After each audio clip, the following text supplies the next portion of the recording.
Have you ever seen a ghost in your own home? Not the kind that rattles chains, but the kind that wears your wife's face and sleeps in your bed. The night everything broke was a Tuesday. I saw it in the glow of her phone screen at 2 a.m. A faint blue light painting a secret smile on her lips as she texted under the covers. She thought I was asleep. I wasn't. I had stopped sleeping weeks ago. Her phone was a locked fortress, but the real clue wasn't inside it. It was a single glossy brochure tucked into her gym bag for a couple's retreat in Napa Valley. My name wasn't on the reservation. The mystery wasn't just who she was cheating with. It was how she was funding it and the slow, dawning horror that I was paying for my own destruction. If you genuinely enjoy our stories, please subscribe to the channel. Tell us where you're from and what time it is right now. It's always fascinating to know how far our story flows. The humiliation was a physical thing, a hot sickness in my gut. Sarah had become a stranger, her affection a performance. She'd brush my cheek, her touch as cold as the marble countertops in our Chicago high-rise. "You're so tense lately, honey," she'd say, her voice dripping with a pity that felt like acid. The strange behavior had been a slow burn. Late nights she blamed on her marketing job, hushed phone calls she'd take on the balcony overlooking Lake Michigan, her back turned to me. She started talking about our future, a future that felt increasingly like a script she was reading from. "We need to be smarter with our money," she'd insist, while a new designer handbag appeared in her closet. She was manipulative, a master of gaslighting. When I'd question a receipt from a restaurant I'd never been to, she'd laugh it off. "Client dinner. Silly. You know how it is." The villains, her and this phantom man, felt untouchable, wrapped in a bubble of arrogance while I was the fool on the outside looking in. The breakdown happened on a rainy Thursday. I was sitting in my car in a parking garage on North Clark Street, watching the entrance to a boutique hotel she claimed she'd never heard of. Then I saw them. Her laughing that bright, carefree laugh that I hadn't heard in years, her hand tucked into the arm of a man named Mark, a smirking real estate broker from her office. The sight of it didn't just break my heart, it shattered my reality. I sat there for an hour, the rain blurring the city lights, and felt a cold, hard clarity crystallize in my chest. The grief was gone. That night, I didn't confront her. I made her dinner. I listened to her talk about her stressful day.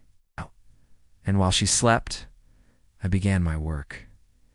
I wasn't just going to leave her. I was going to dismantle her. The proof came first. I hired a private investigator, a grizzled ex-cop who found everything. Photos of them at dinners, holding hands in Lincoln Park, kissing outside his apartment in the Gold Coast. But the real prize was financial. Sarah had been siphoning money from our joint savings for months, hiding it in a separate account under her maiden name. She'd told me it was a rainy day fund. The investigator found its true purpose. It was their getaway fund, money for the life she planned to start after she left me. The account statement had a nickname she'd given it, Our Next Chapter. It held over $80,000. My $80,000. The trap was set. Legally, I found the most ruthless divorce attorney in Chicago, a shark known for leaving his opponents with nothing but their regrets. His name was Arthur Vance, and when I showed him the evidence, the photos, the secret bank statements, he smiled a slow, predatory smile. "This," he said, tapping the Our Next Chapter statement, "is a gift." Socially, the plan was more delicate. Sarah was the chair of a major charity gala, her crowning social achievement of the year. It was her world, filled with the city's elite, people who valued image above all else. She was set to give a speech about family, integrity, and trust. It was perfect. The night of the gala was a movie scene. Sarah was radiant in a shimmering gown, gliding through the ballroom of the Drake Hotel, accepting compliments, the queen of her castle. I stood beside her, the perfect, supportive husband. When she took the stage, a hush fell over the room. She began her speech, her voice smooth and confident. And as she spoke about the importance of honesty, a man walked to the back of the ballroom and began handing out neat little folders to the guests at each table. Inside was a curated collection of my investigator's work, photos of her and Mark in Napa, copies of their hotel receipts, and the front page of the Our Next Chapter bank statement. A murmur rippled through the crowd.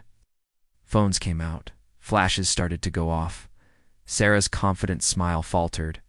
She looked out at the sea of faces, saw the whispers, the shocked and disgusted looks. Her eyes finally found mine in the crowd. I didn't smile. I just held her gaze, my expression a flat, empty wall. Her face crumpled. The carefully constructed world of Sarah Jennings evaporated under the ballroom lights. She fled the stage, a choked sob echoing through the microphone she'd left behind. Mark, who was sitting at a table near the front, simply vanished into the crowd. The divorce was a formality. Vance used her secret fund to pay his own fees, then systematically stripped her of everything else. The court saw her fraud for what it was. She lost the apartment, her savings, and the respect of everyone she knew. The last time I saw her, she was leaving the courtroom on Daly Plaza, her face pale and drawn. The arrogance was gone, replaced by a hollowed-out emptiness. She looked at me, not with hatred, but with the dull, lifeless eyes of a ghost. I still live in the high-rise overlooking the lake. Sometimes, late at night, I stand on the balcony and watch the city lights flicker across the dark water. It's quiet now. The silence she left behind is heavier than any sound. The end.